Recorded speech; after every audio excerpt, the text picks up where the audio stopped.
สูยังบ่กลับวันนี้พายุมาเลยนี่นะโอ้จะไหนก็กลับนะน่าจะเนาะเด้อ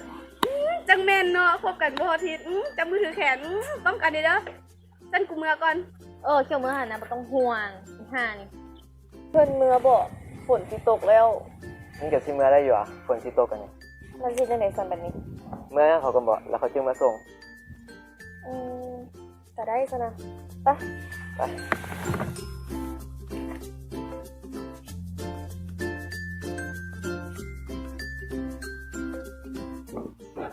พ่อกับแม่บ่อยู่ไงวะ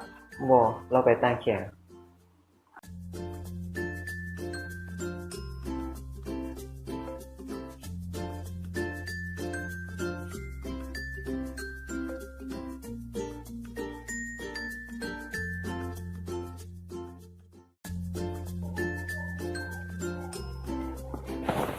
เดี๋ยวเจ้าสิเฮ็ดหยังไง มึงเป็นหยังดอกเทื่อเดียวนี่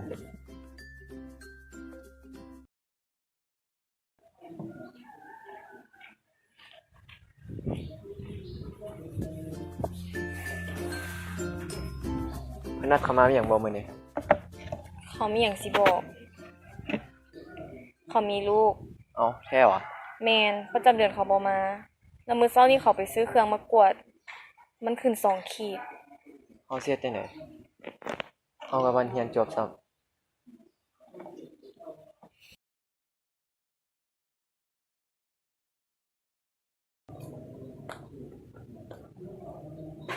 เอ้าสูเป็นหยังกันคือเศร้าแท้